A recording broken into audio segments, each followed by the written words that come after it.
मैं प्रिया तिवारी हाजिर हूँ आप सबके बीच एक प्रेरक कहानी फिर से लेकर। एक बार एक राजा अपने मंत्री से बोला कि मुझे एक ऐसे आदमी की ज़रूरत है जो अच्छा काम कर लेता हो और अच्छा ईमानदार हो। राजा की बात सुनकर मंत्री ऐसे आदमी की तलाश में निकल गया। काफ़ी खोजबीन करने के बाद उसने एक ऐसे आदमी को ले आया जो काफ़ी ईमानदार था और अच्छे तनख्वाह पे काम अपने दूसरे दफ्तर में करता था। उसका वहाँ से नौकरी छुड़वाकर उसने राजा के यहाँ लेकर उस व्यक्ति को आया। जब वह व्यक्ति को लेकर राजा के पास आता है तो उस समय तक राजा की ख्यालात बदल गए होते हैं। राजा के सामने आकर मंत्री बोलता है कि राजा साहब, आपके कहने अनुसार मैंने ऐसे आदमी को ढूंढ निकाला है। लेकिन तब तक राजा के ख्यालात बदल गए होते हैं। वो भूल गया होता है कि उसने किसी आदमी की ज़रूरत है। वो कहा कि नहीं, मुझे तो कोई आदमी की ज़रूरत नहीं, मैंने तो कभी ऐसा नहीं कहा। लेकिन यह बात सुनकर राजा मंत्री को बहुत दुख लगता है कि राजा ऐसा कैसे कर सकते।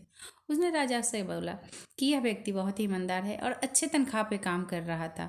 मैंने बहुत समझा बुझाकर इसको आपके सामने ले आया हूँ, सो इसको अब बेरोजगार ना करें। मंत्री की बात सुनकर राजा ने कहा कि ठीक है, यदि तुम ऐसा कहते हो तो मैं इसको काम पर रख लेता हूँ, लेकिन इनकी तनख्वाह मात्र 15 रुपये होंगे। यह सुनकर राजा के मंत्री को थोड़े से दुख होते हैं। फिर भी यह सुनकर जो आदमी होता है जिसको काम पर वह ले आया होता है वो बहुत खुश हो जाता है। उसको खुशी देखकर उसने राजा ने के मंत्री ने उस व्यक्ति से पूछा कि तुम खुश क्यों हो। उसने कहा कि मायने ये नहीं रखता कि मेरा तनख्वाह कम है, मुझे अच्छा लगेगा कि मैं अपने राजा का सेवा कर सकूँगा। फिर राजा ने कहा ठीक है, इसको ले जाओ और इसका दफ्तर दिखा दो। जिस दफ्तर में उसको काम पर लगाया गया वह दफ्तर देखकर जो राजा का मंत्री था उसको बहुत दुख हुआ, क्योंकि जो दफ्तर था वो बिल्कुल आदमी के रहने लायक ही नहीं था। इतनी गंदगी, इतनी धूल, इतने कबाड़ उसमें भरे पड़े थे। फिर भी उसने उसको वहाँ जाके छोड़ आया, वहाँ चपरासी के काम करने के लिए। वह आदमी देखा उस दफ्तर को और उस दिन से उसमें सफाई करना शुरू कर दिया। कई दिन सफाई के बाद उसने दफ्तर के बहुत ही सफाई कर दी। ठीक दफ्तर के बगल में एक ऐसा कमरा था जिसमें राजा को बहुत सारी कीमती उपहार मिले थे और आज वो कबाड़ के रूप में रखा हुआ था।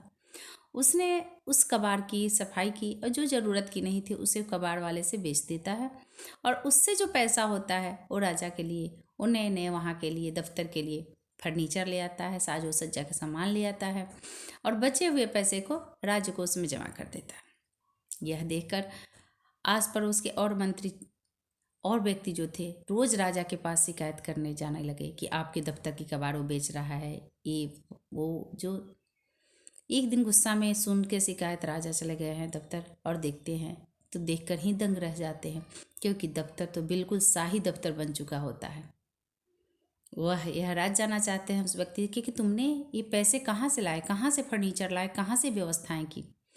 तब उस व्यक्ति ने राजा को उस कबाड़ वाले रूम की और कबाड़ की फर्नीचर के बारे में सब बात बताता है।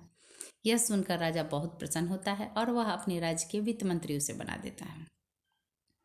वित्त मंत्री बनने के बाद वह व्यक्ति बड़ी ईमानदारी से काम करता है और ना तो बेईमानी करता है और ना दूसरे को भी करने देता है। इससे और जो आदमी थे और जो मंत्री थे उसे बहुत परेशानी होने लगी। वो फिर से शिकायत करना शुरू कर देता है। एक दिन राजा अचानक रात के समय मंत्री से कहते हैं कि जाओ, हमारे काम करने वाले जितने मंत्री हैं वो जिस हालत में जैसे भी अपने घर पर उसको बुला के अभी इसी रात्रि को लेकर आओ।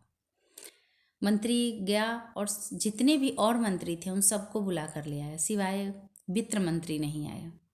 राजा पूछे वित्त मंत्री क्यों नहीं आया है, तो वह मंत्री ने बताया कि महाराज, ये जो मंत्री लोग हैं वो अपने अपने घर पे आराम कर रहे थे, नशे में धुत थे, जबकि वह वित्त मंत्री राजकोष अपने घर पर जग के राजकोष का लिखा पढ़ी कर रहा था। यह सुनकर राजा बहुत खुश होता है और उसको अपने राज्य का प्रधानमंत्री बना देता है। कहने का मतलब यह है कि ईमानदारी से जब हम काम करते हैं, कहीं भी काम चाहे कोई भी हो, तो ईमानदारी से काम जब हम करते हैं, अपना 100% बेस्ट देते हैं, बिना लालच, बिना लोभ, बिना स्वार्थ के, तो उसका परिणाम बहुत ही सुखद होता है और वह व्यक्ति जीवन में काफ़ी प्रशंसा पाता है। इसी के साथ धन्यवाद।